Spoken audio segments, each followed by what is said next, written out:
The Garment Factory is one of those businesses in GTA Online that showed a lot of promise at the start, but it's kind of fallen by the wayside recently as people tend to favor higher paying content like the Dr. Dre contract or even Cayo Perico, even though the FIB files really do have their own unique nature that makes them worth grinding despite the lower payouts in comparison. And in today's video, I'll explain to you why you should purchase a Garment Factory for yourself, and more importantly, why you should play the FIB files consistently, as well as how to complete each file in the fastest way possible. This isn't a dedicated speedrun guide, but it will still give you some really good pointers on how to do all the bonus objectives for all 4 files for maximum payout, and I'll also explain how much money you stand to make per hour with these mini heists. But before we begin, let me explain how you can get your hands on the Garment Factory. There's just one location, and it's this building right here on Mazebank foreclosures. It will cost $2.35 million, and the interior is pretty much a one-to-one replica of the very same Garment Factory that you get in GTA 5 story mode, although this time Lester has been replaced by former FIB intelligence operative Jody Marshall, who's going to be your mission planner, as she still retains her backdoor access to every FIB server, shell company, archive, and network. You'll also find Pavel in here, although he doesn't exactly do much apart from making crappy jokes on the radio and eating, but that's why we love him, and that's why we're happy to see him part of this DLC. Anyways, here's how the Garment Factory works in terms of money making. You have your top floor where there are a bunch of workers on sewing machines making t-shirts and pants and sweaters, and all the income from the legit part of your business goes into this safe right here in this room. It's only $1,500 to $2,000 per day, so don't bother with it at all except for when the safe almost fills up all the way to 100k. That's when Jody reminds you to drop by and empty it. By the way, you also get a 10-car garage, exclusive Bureau Tech upgrades for your terabyte, as well as 5 fast travel locations in the basement that function similarly to the SUV fast travel service inside of your agency, only with fewer options. I know a lot of people who just buy the Garment Factory for the missile jammer as well as the master control terminal upgrade for their terabyte, but trust me, there is so much more to this business than just those simple upgrades. And to fully understand what that additional content brings, let's talk about how each heist is structured, as well as how to access these heists themselves. You can start any 4 of these FIB files from the computer in your Garment Factory, but as an alternative, Jody also loads the Darnell Bros app on your phone, which lets you pay the setup fee and start a heist straight from free roam. This is one of the main advantages to doing FIB files, and the thing that makes it so much more player friendly than any other type of content in the game. With Dr. Dre, you have to visit the agency every single time you want to start a new leak and mission. With the auto shop, you have to be inside of your auto shop at the job board to start a contract and to do each individual setup. Same thing with Cayo Perico, you need your casaca. But with FIB files, you can just open up your phone anytime you're in the free roam, select a new heist, pay the setup fee, and get started. And to make things even better here, the setups themselves are very modular and they can be done in any order you want. Every FIB file has the exact same layout. You have 3 setup missions and 1 finale. You get a base payout of $150,000 for the regular files, plus $50,000 in bonuses if you complete all 3 bonus objectives. Then there's also the weekly priority file, which, as you can guess by the name, is only available once per real life week, and this one pays double money, $300,000 for completion and an extra $50,000 if you do all 3 bonus objectives. As for how long it takes to do each of these files, I split them into 2 categories here. We have Fine Art and Project Breakaway as the easy, grindable ones. These are ideal for spamming them back to back to back. Then you have the Black Box and the Brute Force files, both of which will take you slightly longer, and I don't find them as fun. However, I should point out here that even the difficult ones can reliably be done in well under 30 minutes every single time without using any glitches or warps. And with the 2 easy files, you can get that completion time down to just 15 to 20 minutes with some practice. Also, this goes without saying here, but all 4 of these files become significantly easier if you have an Oppressor Mark II, for example. If you're a veteran player, you probably have one already, but for all the new players watching this video, I have a guide on how to make millions of dollars as a level 1 player in GTA Online, which will give you a detailed roadmap as well, and you can use that and follow it to buy yourself your very own Oppressor Mark II super fast. Channel members also get 1 week early access to all of my new upcoming guides, so if you like these types of videos, well, consider joining up for some exclusive benefits as well. If we use 30 minutes as a baseline completion time for each FIB file, with all bonus objectives, that gives us $400,000 per hour just by doing the regular files. And that's certainly a more conservative estimate there. But regardless, remember, there is only a 5-minute cooldown between FIB files, so these are basically spicier versions of regular contact missions with a heist-style setup phase. That's why I draw the comparison between the salvage yard vehicle robberies as well as the auto shop. This is more active grinding content, and each one of these FIB files is pretty unique in terms of theme and the combat scenarios. For example, Fine Art has you sneaking around like Sam Fisher inside a highly secure penthouse with night vision. Project Breakaway has you piloting an RC car and breaking into a highly secure vault full of hard drives that contain all sorts of info on every 3-letter agency's clandestine operations. In the Black Box file, you you track down a ghost aircraft that belongs to the IAA, then you shoot it out of the sky, retrieve the black box, and execute an action-packed boat escape that looks like it came straight out of Modern Warfare 2. And finally, we have the brute force file, where you break into Fort Zancudo and steal a highly advanced tank called the Scarab that's packing a futuristic directed energy weapon. What I'm going to do is break down each individual file, as these comprise 99% of the interactive content in the Garment Factory, and they're also a really good moneymaker if you know what you're doing. So first, the fine art file. From a pure grinding POV, there is no better FIB file than this one and Project Breakaway. If you do this one right, you can make over $200,000 in less than 20 minutes, guaranteed. Probably closer to 16 to 18 minutes because this file is so easy. But first, you'll have to do 3 setup missions: facial recognition, approach vehicle, and EMP charges. You can do these in any order you want. I like to go with facial recognition first. Go to this location and steal a drone from the trunk of a felon. If you have an oppressor Mark II, it's as easy as flying in, shooting everyone from the air, landing, and taking off with the cargo. Then with your drone, go to a vantage point, which in my case is on the roof of this building right here. Jody will then message you a photo of the guy whose face you have to scan. This is Ray Trotman, the same person whose penthouse we're gonna break into a few minutes later. Just make sure your drone is close enough for his face to be in focus, and you'll successfully complete the scan. Then we'll also need to acquire some EMP charges for the next setup mission. And this is even faster than the last setup because you just have to fly to this power station over here, kill all of these guards, shoot down the container, and grab the charges, then fly back to your garment factory, and that's it, job done. There are a few different spawn points for the EMP charges, but basically it's the exact same mission no matter where you go. Probably the only part of the fine art file that will provide a challenge is the third and final setup, which is for our approach vehicle. This requires you to visit LSIA and break into a hangar that's on lockdown. So unless you blow up all of the terminals, the doors won't open and you won't be able to fly out with your helicopter. To enter the hangar, you just need to kill these guards near the stairs and run up. Or you can choose to land on the roof with your oppressor if you want, as there's a door up there. But once you're inside of the hangar, the top level of the hangar is where you'll be able to spot every single terminal that you need to destroy. So you just walk along this platform here and pay attention to your minimap so you know where the terminals are. Once all of the security controls are destroyed, you descend to the floor level and get into any helicopter of your choice. I either go with the Swift or the Kanata, as they're both super fast top speed wise, but you could take the Super Velito, the Buzzard, or any other helicopter. It won't really make that big of a difference, but if you want to save time, definitely pick a fast heli. Then in the finale for the fine art file, just land on this helipad, shoot this guard with a silenced weapon, take out the other 3 guards in the service room, and plant your EMP charges. Before you get into the service room though, there is a simple circuit board hack, and if you've never done this before, all it requires is the current to flow from the left side of the screen to the right. So just slide the pieces of the board up and down in a way that completes the circuit. Once all of the wires are connected, you're good to go. Then after detonating your EMP charges, you'll automatically equip night vision goggles. Once again, using a silenced gun, take out the remaining security. The door to the vault is hidden behind a wall, and you'll need to find a secret switch to activate this door. There is a signal strength indicator on the bottom right hand side of your screen that tells you how close you are to the switch, but ignore it and walk straight to this little round table right here. Every single time, without fail, the switch is going to be under this little table. And if you've used stealth so far, and if you found the switch within 60 seconds of entering the room, you've already completed 2 out of the 3 bonus objectives. Also, check one of the nightstands next to the bed in the bedroom, as there could be a glass right there you can get fingerprints on to reduce the next hack that's upcoming in this mission. The final bonus objective is stealing items from all 3 cabinets in the vault. But here's the trick. As soon as you pick up the primary loot, it will activate a pressure plate, which then releases poison gas, forcing you out of the vault. However, if you loot the side cabinets first, you'll also be able to grab the main loot and then walk away without any issues. So break the 2 side cabinets first, stealing those items, then take the primary loot. And for the escape, just kill all the enemies, call in your Oppressor Mark II or Sparrow, and fly back away from the mission, and that's it. Fine art file done. And it won't take you more than 20 minutes for an easy $205,000 with all 3 bonus objectives, even if you're a really slow player at completing this mission. When I money grind it on stream, I can typically do it in 16 to 17 minutes.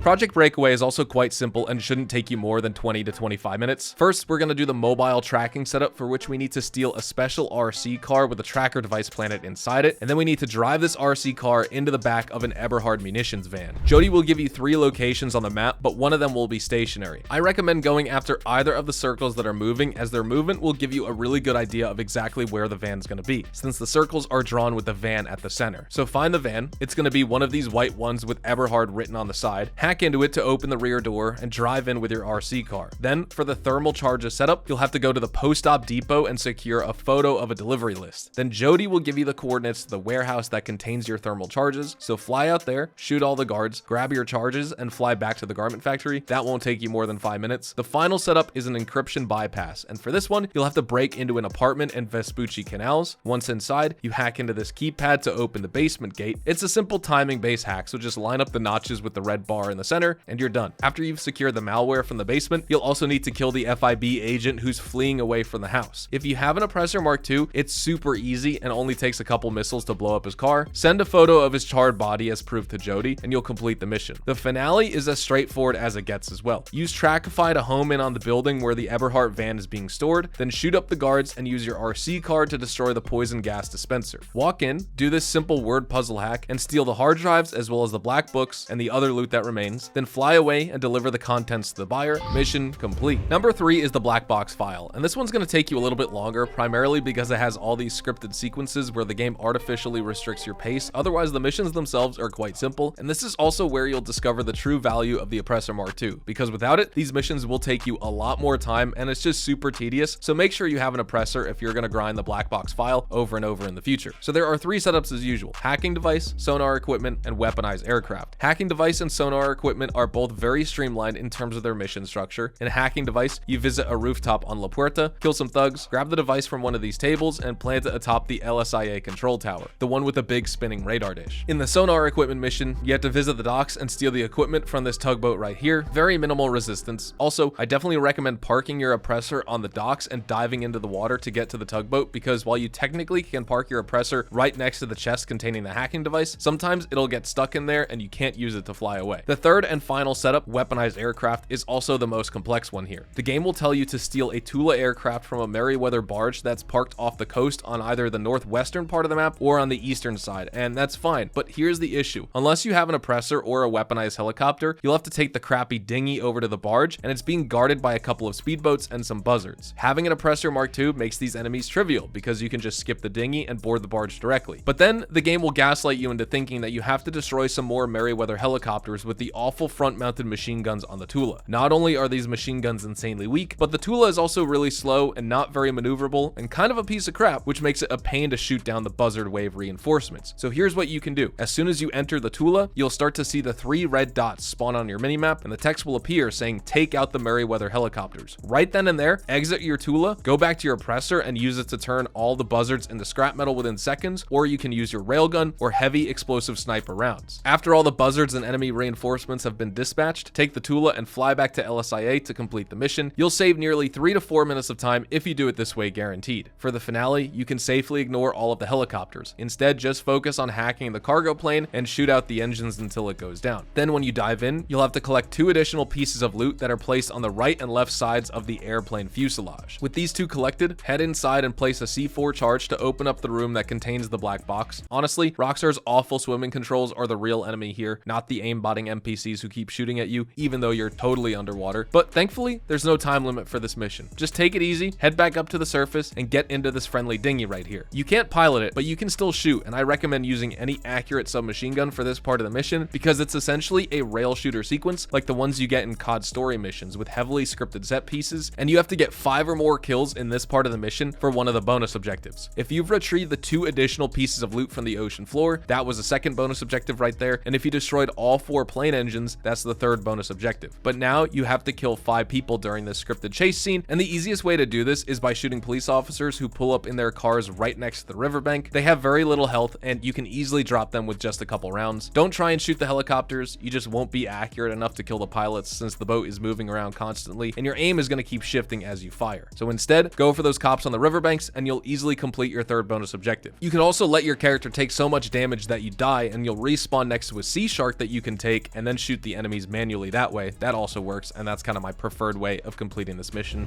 Okay, now it's finally time for the brute force file, and I'd say the most challenging part of this file is the finale, particularly the stealth requirement, but there's an easy route you can take to guarantee 100% stealth till the final zone, and I'll show it soon. First, let's do the 3 setups. For brute force, you need 3 things: private military armor, infiltration equipment, and the override key. I like to do infiltration equipment first, and for this one, you have to steal a military vehicle from one of the many lockups around Los Santos. If the game gives you a faraway location, just cancel out and restart. Then, fly to the lockup, shoot the NCO with your Oppressor, grab his key card, and head inside. You don't have to fight all the guards in the lockup, but the 2 vehicles you want are stashed all the way in the back. These are the Crusader and the Mesa. The Crusader is going to be slightly faster than the Mesa, Mesa, but either one will serve you well as they'll both get you to Fort Zancudo within 5 minutes, even if you follow the default GPS route given to you by the game. But there's an even faster way to get to Fort Zancudo, and for that, just drive along this freeway next to Vinewood Hills, and then take a left to this shortcut on Sonora Road. There are 3 bonus objectives here: stealth inside the base, which I already mentioned earlier, getting to Fort Zancudo in under 5 minutes for the finale, and lastly, you must destroy 5 vehicles with the Scarab. The actual setups for the brute force are some of the easiest. In fact, the override key has literally 0 combat. You just walk into the music locker next to Diamond Casino, find this guy with the black cap and gray shirt, and he hands it over to you. But the real action takes place in the finale, which is what I'm going to be focusing on here. So once you're in Fort Zancudo and you've taken the elevator to the basement level, follow this exact route that I'm showing you. Even if you clip a guard's vision cone for a fraction of a second, don't worry, they're not going to set off the alarm as long as you move fast and get out of their line of sight. Just stick to the right side of both rooms, and when you get to this container area here, what you're going to want to do is take cover and wait for this guard to pass by. Then you'll just have this one tunnel between you and area A where the Scarab is being stored. This guard will sometimes shoot his gun as he's falling down, so even if you get a perfect headshot or pistol whip him, there is a chance that you'll break stealth. I wasn't unlucky this time, but I've seen it happen before, so if you want to be extra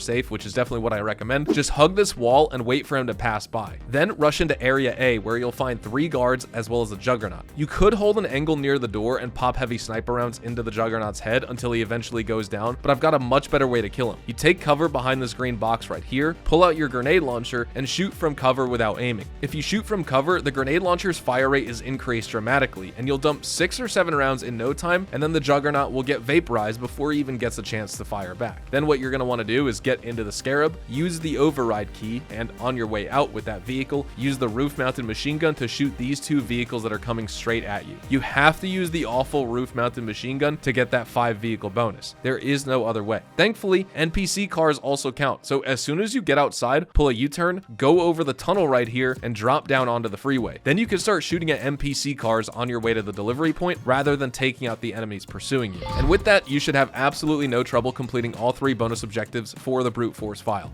Anyways, that's all I have for you in this video. The FIB files are some of my favorite mini heists in the game, and I do them regularly, not just for the easy money, but also because of how much fun they are to replay. These heists are fairly linear in structure, but they don't overstay their welcome, and they don't stretch on for too long, which makes them easily replayable and very palatable while you grind money in GTA Online. Thank you guys so much for watching. Drop a like on this video if you guys enjoyed and found the information helpful. Subscribe to the channel if you guys are new and want to see more GTA Online content like this. Check me out on Twitch, Twitter, and Instagram, specifically twitch.tv/hazardoushtv for more GTA Online money grinding live streams, and I will see you guys in the next GTA 5 online video. Adios, amigos.